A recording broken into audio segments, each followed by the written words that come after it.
அந்த புனிதமான மாதத்தை அடைந்து கொள்வதற்கான பாக்கியத்தை அல்லாஹ் நமக்கு தந்திருக்கிறான். எல்லாரும் ஒரு தடவை அல்ஹம்துலில்லாஹ்னு சொல்லி சத்தமோடு சொல்லுங்களேன். மிகப்பெரிய பாக்கியம் பெருமக்களே. ஏனென்று சொன்னால் சங்கையான இந்த ரமதானுடைய மாதம் நம்முடைய வாழ்க்கையிலே கிடைக்கப் பெறுவது, ஒரு ரமதான் கிடைக்கப் பெறுவது ஒரு முஃமினுக்கு சாதாரணமான ஒரு காரியம் அல்ல. அதனாலே இது ஒரு மகத்தான காரியம். அல்லாஹ் தஆலா இந்த ரமதானை எல்லா விதத்திலும் பாக்கியமாக கழிப்பதற்கு நமக்கு நசீபை தந்தருள்வானார். பூரணமாக நோன்பு நோற்பதற்கும், இரவு காலங்களிலே தராவீகை நின்று தொழுவதற்கும், சங்கையான தஹஜ்ஜுதை நிறைவேற்றுவதற்கும், அதிகம் குர்ஆன் ஓதுவதற்கும், அதிகமான தான தர்மங்களை செய்வதற்கும், அல்லாஹுடைய பொருத்தத்தை அதிகமாக பெற்றுக்கொள்ளக்கூடிய, நம்முடைய எல்லா விதமான தேவைகளையும் நிறைவேற்றக்கூடிய துஆக்களை ரப்பிடத்திலே செய்தது கபூலாகுவதற்கும் அல்லாஹ் நமக்கு நசீபை தந்தருள்வானார். பெருமக்களே, ஒவ்வொரு நாளும் நம்ம ஓதுவதிலிருந்து கொஞ்ச நேரம் சொல்லக்கூடிய பழக்கம் நடைமுறையில் இருக்கிறது. இது குர்ஆனுடைய மாதம் என்ற காரணத்தினாலே குர்ஆன் தொடர்பான சில செய்திகளை இன்ஷா அல்லாஹ் ஒவ்வொரு நாளும் நம்முடைய கவனத்திலும் வைத்துக் கொள்ள வேண்டும். இன்று ஓதப்பட்ட இந்த சூரத்தினுடைய ஆரம்பம் சூரத்துல் ஃபாத்திஹாவை தொடர்ந்து பக்கரா. பக்கரான்னு சொன்ன அரபியில மாடுன்னு அர்த்தம். இது பக்கராவில் ஆரம்பிக்கிறது, நாசில் முடிகிறது. மாடு என்ற அத்தியாயத்திலிருந்து ஆரம்பிக்கிறது, மனிதன் என்ற அத்தியாயத்தில் முடிகிறது. குர்ஆன் ஷரீஃபை ஒரு மனிதன் அதை முறையாக அவன் அனுபவித்தால், ஓதினால், பயன்படுத்தினால், அந்த மாக்களாக இருப்பவர்களை அது மனிதர்களாக மாற்றும் என்பதைத்தான் அது நமக்கு சொல்லி காண்பிக்கிறது. கண்ணியமிக்க பெருமக்களே, குர்ஆனை ஓதுவது, கேட்பது இரண்டும் மகத்தான ஒரு பாக்கியமாக அமைந்திருக்கிறது. அதிலே சந்தேகமே இல்லை. அல்லாஹு தஆலா இதிலே தொடங்குகிறான், அலிஃப் லாம் மீம் ஸாலிகல் கிதாபு லா ரைப ஃபீ. ஸாலிகல் கிதாப், அந்த கிதாப் என்று சொல்கிறான். குர்ஆனை சொல்லும் பொழுது இந்த கிதாப்னு சொல்லணும். அரபியில இந்தன்னு சொல்றதுக்கு இதுன்னு சொல்றதுக்கு ஹாதான்னு சொல்லுவாங்க. ஹாதல் கிதாப், இந்த கிதாப்னு சொன்னாலும் பொருத்தமா இருக்கும். ஆனா அல்லாஹ் சொல்லும் பொழுது ஸாலிகல் கிதாப், அந்த கிதாப்னு சொல்றான். எந்த கிதாபு?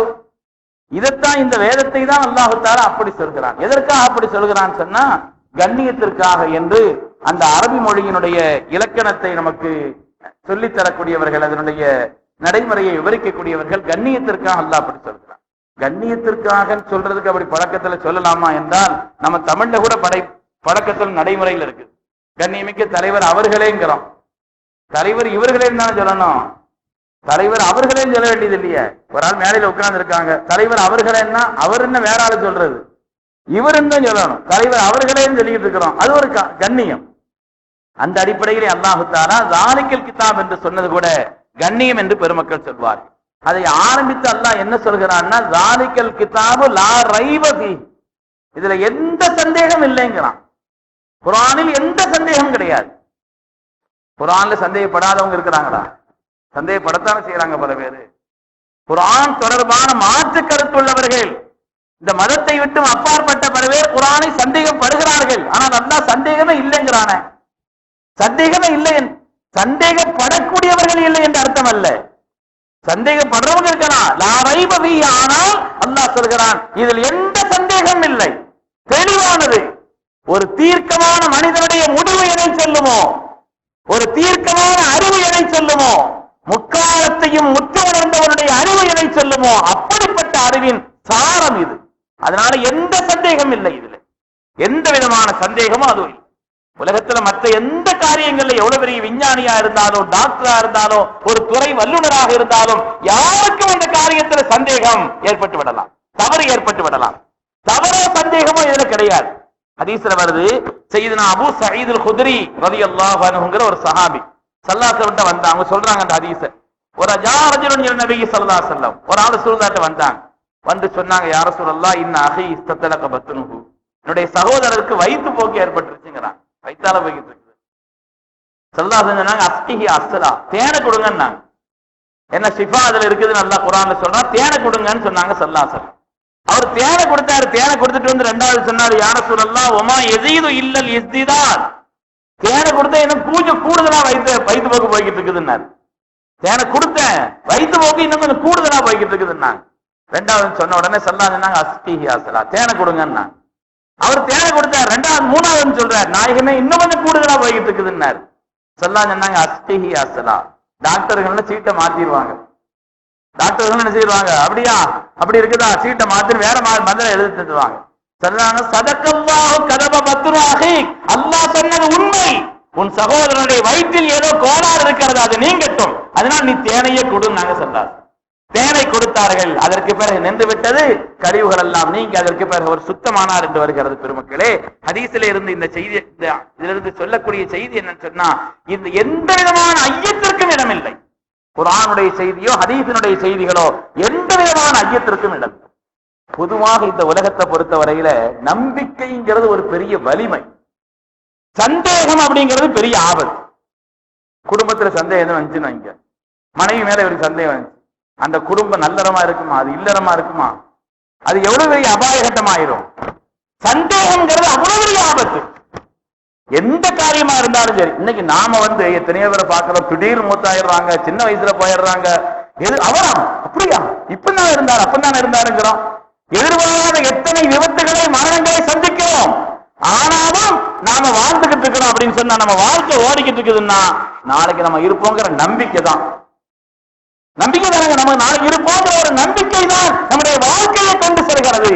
எனவே நம்பிக்கை தான் மனித வாழ்க்கையினுடைய அஸ்திவாரம், அடிப்படை. ஒரு நோயாளி இருக்கிறாரு, ஒரு டாக்டர் போய் பார்க்கிறாரு, அவரை நம்பித்தான் போறாரு.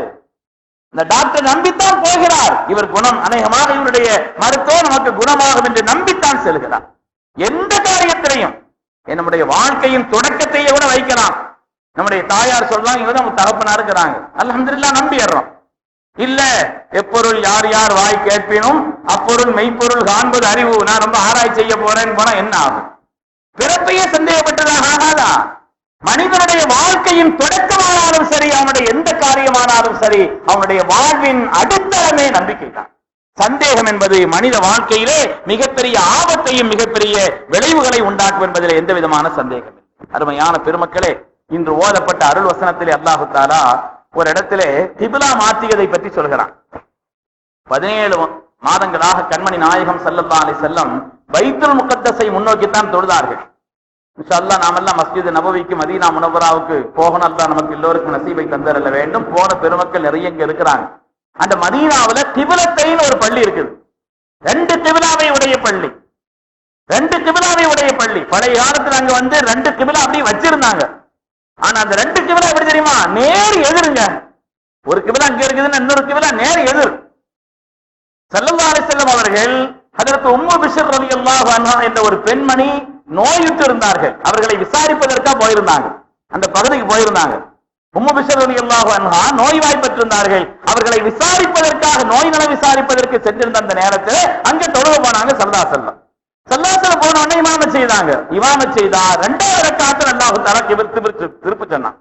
பாருங்க, தொழுதுகிட்டு இருக்கும் பொழுது லுஹர் தொழுக 2 ரக்காத்து முடியுது. அல்லாஹ் தஆலா 3வது ரக்காத்துல திருப்ப சொல்றான். திருப்ப சொன்னா, இங்க இமாம் நிக்கிறாங்க, நீங்க எல்லாரும் இங்க பின்னால் நிக்கிறோம், நாம எல்லாரும் அப்படின்னு சொன்னா அல்லாஹ் திரும்ப சொல்றான்னு வைங்க, நேர் எதிர்த்து கிபிலான்னா எங்க ஆகணும்?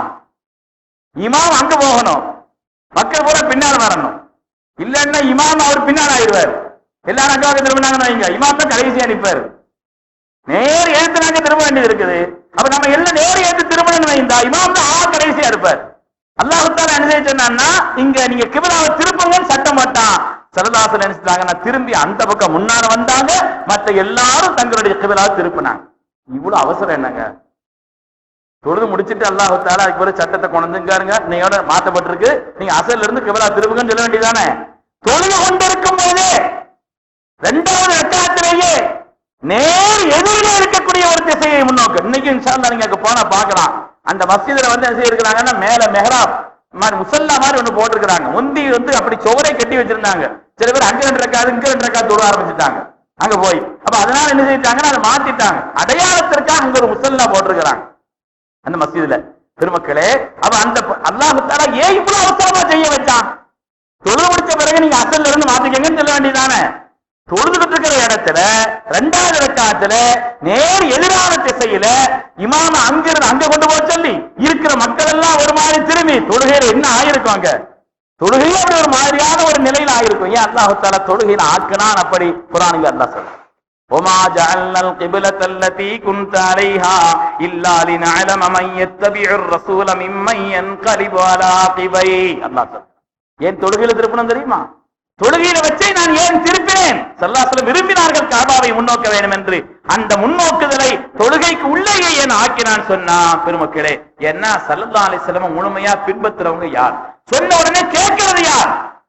இல்ல அதுல சந்தேகப்படுறது யார்? வாழ்க்கையில சந்தேகம் இல்லாதவர்கள் தான் பக்தியாளர்கள். சொல்லப்பட்டுச்சா அது அப்ப சொல்லப்பட்டதா? இங்க ஸல்லல்லாஹு அலைஹி வஸல்லம் திரும்பிட்டாங்களா? உடனே திரும்பிட வேண்டியதுதான். ஸல்லல்லாஹு அலைஹி வஸல்லம் திரும்புங்கன்னு சொன்னாங்களா? உடனே திரும்பிட வேண்டியதுதான். அதிலே சந்தேகமோ மாற்று கருத்தோ, யார் மாற்று கருத்து படுறவங்க யாரு, சந்தேகப்படுறவங்க யாரு, உறுதியான நம்பிக்கை கொண்டவர்கள் யார் என்று பார்ப்பதற்குத்தான் நான் அப்பொழுது ஆக்கினேன் என்று அல்லாஹ் தஆலா சொல்றார். அருமையான பெருமக்களே, எனவே குர்ஆனுடைய அடித்தளம் நம்பிக்கை. எந்த விஷயத்தையும் சந்தேகம் இருக்கக்கூடாது. இன்ஷா அல்லாஹ் நம்ம அடுத்தடுத்த நாட்கள்ல சொல்லலாம். உலகத்தின் அறிவின் முடிவு எதுவோ அதை குர்ஆன் சொன்னது. அனுபவத்தின் முடிவு எதுவோ அதை குர்ஆன் சொன்னது. ஒரு மனிதனுடைய ஆன்மீகத்தின் உச்சம் எதுவோ அதை சொன்னது. நாம அனுபவத்தின் வழியாக கடைசி காலத்துல விளங்குவோம். அதை குர்ஆன் ஆரம்பத்தில் எடுத்து சொல்லியிருக்கு. ஒரு அறிவியலின் அடிப்படையில் ஆய்ந்து ஆய்ந்து ஆய்ந்து ஆய்ந்து ஆய்ந்து அதனுடைய முடிவாக எதை சொல்வார்களோ அதை ஆரம்பமாக குர்ஆன் சொன்னது. அதனால்தான் அல்லாஹ் சொன்னான், ஸாலிகல் கிதாப், அந்த பரிசுத்தமான வேதம் இருக்கிறதே, லா ரைப ஃபீ, எந்த சந்தேகம் படக்கூடாது. அப்படி படாமல் பார்த்தால், அதன்படி நடந்தால் நீங்கள் பக்தியாளர்கள், வெற்றியாளர்கள் என்று அல்லாஹ் தஆலா சொல்கிறான். அப்படிப்பட்ட பக்தியாளர்களாக அல்லாஹ் நம்மை ஆக்கி அருள்வானாக. குர்ஆனுக்கும் ஹதீஸிற்கும் முழுமையாக அது சொல்லக்கூடிய கருத்துக்களுக்கும் தலை சாய்க்கக்கூடிய மேன்மக்களாக அல்லாஹ் நம் எல்லோரையும் கபூல் செய்து அருள்வானாக. ஆமீன் ஆமீன் யா ரப்பல் ஆலமீன். வ ஆகிரு தஅவானா அல்ஹம்துலில்லாஹ். This audio was downloaded from tamilbaya.com.